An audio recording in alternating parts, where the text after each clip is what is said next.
මම නියෝජනය කරන්නේ දෙරණ රූපවාහිනිය.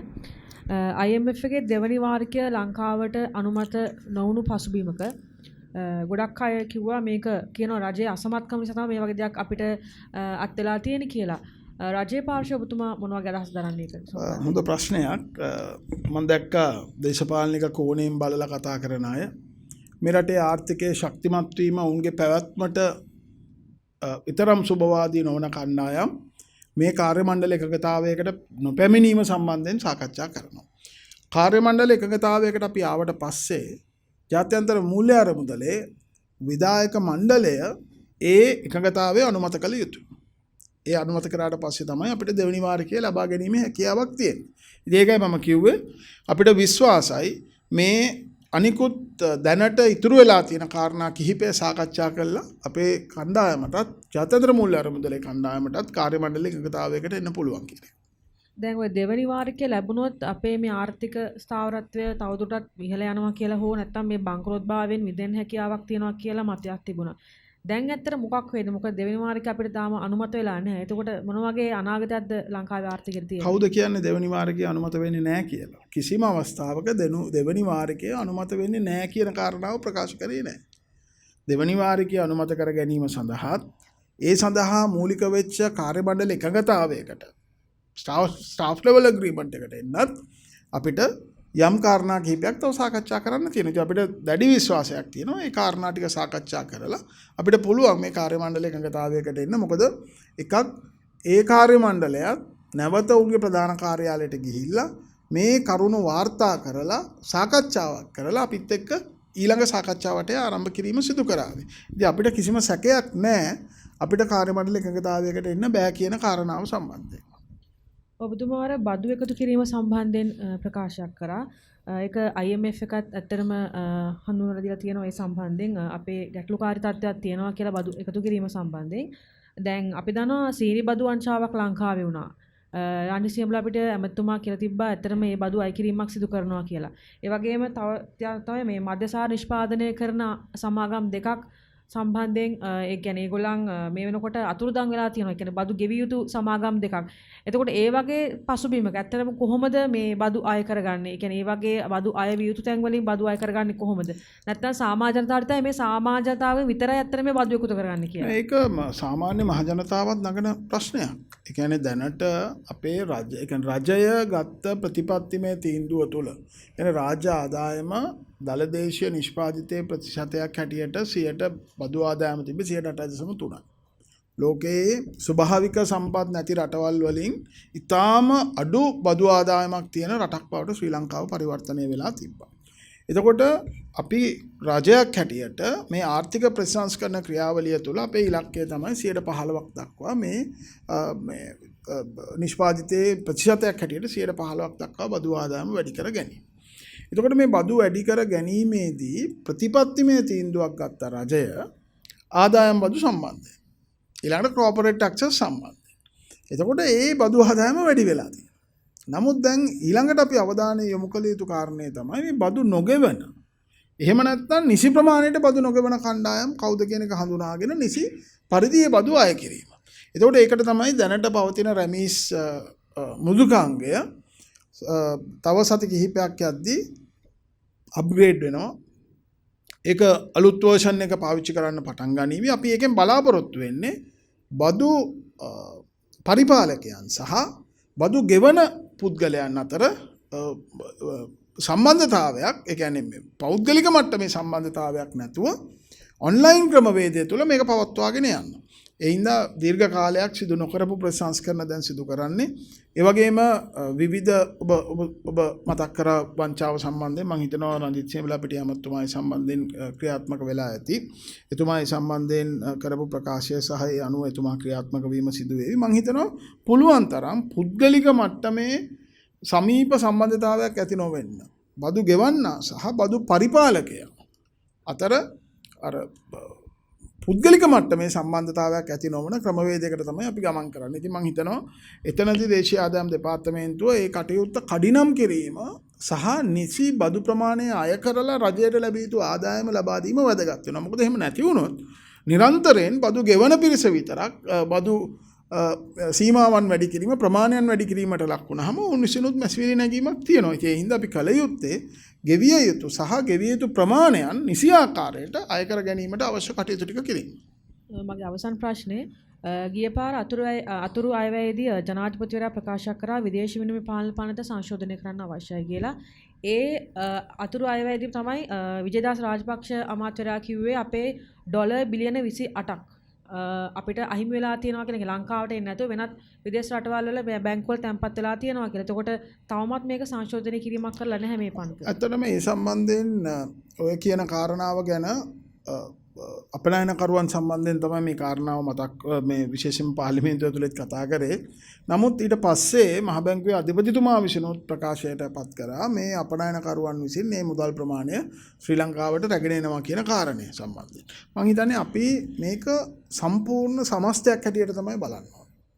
ඒ කියන්නේ අපිට හුදකලා කරලා එක එක කාණ්ඩයක් එක එක කෙනා සම්බන්ධයෙන් බලන්නට වඩා සාර්ථක ප්‍රතිඵල අරගෙන එන්නේ සම්පූර්ණයෙන්ම රජයට හිමි යුතු ආදායම කොහොමද රජය ලබා ගන්න කියන කාරණේ. ඉතින් මම හිතනවා අද රටේ තිබිච්ච ප්‍රශ්නය ගැන මම ඒකයි කිව්වේ අද උද්දමනය ඊයේ දිනේ ප්‍රකාශ වීමත් සමග අවුරුද්දකට පස්සේ තියෙන තත්ත්වය පිළිබඳව අපි අවධානයෙන් කටයුතු කරන්න ඕනේ. ඒ වගේම අපිට තව නැවතත් අර්බුදයකට යෑමට හැකියාවක් නැහැ. ඉතින් රජයේ සැලැස්ම සහ මේ මාර්ගසිතියම තියෙන්නේ ඒ අර්බුදයකට නැවත ගමන් නොකිරීමට. ඉතින් මම නැවතත් කියන්න ඕනේ අපි ඉතාම නුදුරේදීම අවශ්‍ය කාරණා පිළිබඳ සාකච්ඡා කරලා කාර්ය මණ්ඩල එකගතාවයකට පැමිණීම සිදු වෙයි කියන විශ්වාසය අපිට තියෙනවා.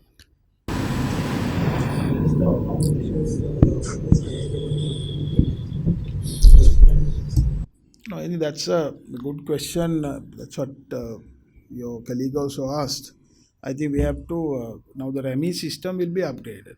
Within the next few weeks, this system will be upgraded. So I don't think there will be a physical interaction between the taxpayer and the tax administrator. So this has to be a very independent system. So no sooner where the tax administrator and the taxpayer where there is room for them to physically discuss and talk, I think there could be room for errors. So we are now eliminating all room for errors. Correct. That is the other measure the Inland Revenue Department is taking. At the moment, they have taken measures. But in the future, His Excellency the President has also is in the view that we should have a broader base on administration. So we will take another few steps to ensure that the tax net is broadened. So that is what you asked. Yeah, we agree with that. So that is why we said in the last budget that everybody over 18 years will be registered. So that is happening right now. To the extent what it has happened, whether we are satisfied or not is a different concern. But as you know, these reforms should have taken place at least 2 decades back. So we are doing the reforms with a delay of 20 or even more years. So let the government do the reforms. We are adopting all the best practices. All the good practices the other countries are adopting. The rest of the world is assisting us. We are getting the technical support, know-how, how to implement the best systems in Sri Lanka. So that is what we are doing. I think we need to strengthen that area and build confidence among the taxpayers that everybody who is within the tax limits are being taxed to the correct amounts.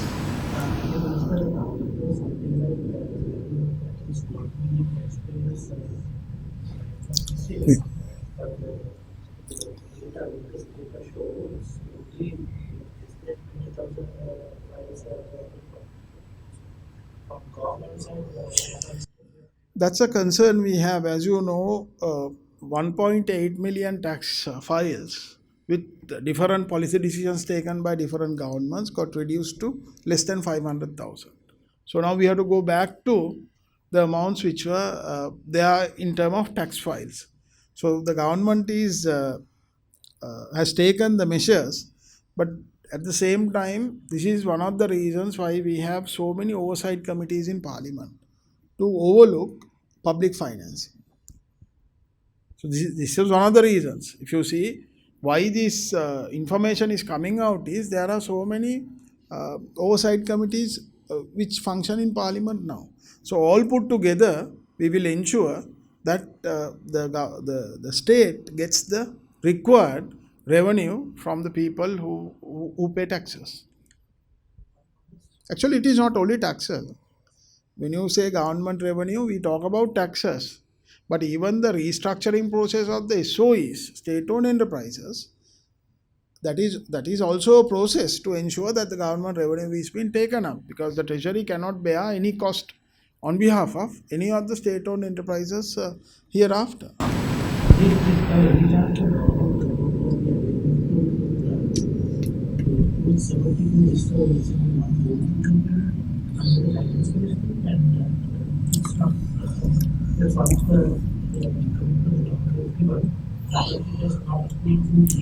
Actually, it is not the. I don't want it to call it as a commitment, but there was a plan. There is a plan where we have a holding company of the SOEs. So, how the holding company is being designed is being discussed. So, we are now working within this framework of the IMF. It is not only the IMF who is supporting us.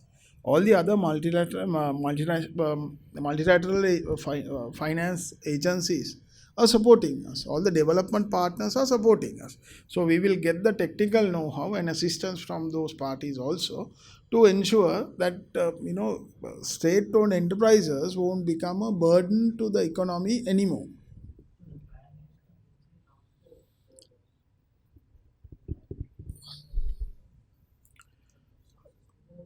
There is a unit established under the finance ministry.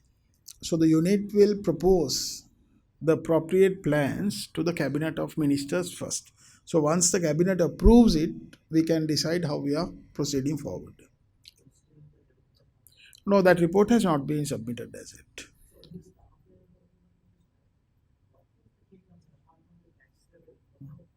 Actual revenue was one of the key measures which the IMF is concerned of, because that is not because the IMF wants to ensure that Sri Lanka will not go into a crisis.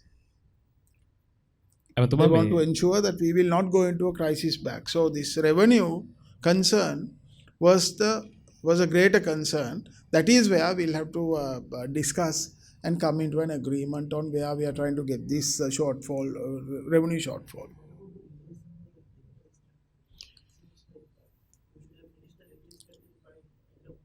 It's like this.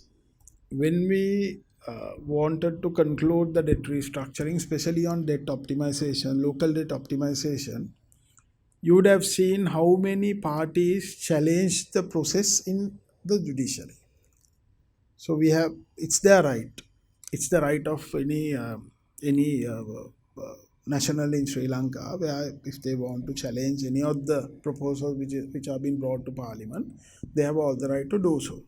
So then it is the responsibility of the government to wait and see what the determination of the Supreme Court. So we had to wait for the determination of the Supreme Court and accordingly act. So there were delays on that. But however, now we have concluded the domestic debt optimization program, except the FCBUs, which will be finalized very soon. They are in discussion with the respective banks. So I think debt restructuring on the bilateral debt, the discussions are going on. The Paris Club is playing the major role there. We have the special creditor coordinating committee, which is led by Japan, India, and France. So that is a that is a major assistance to Sri Lanka.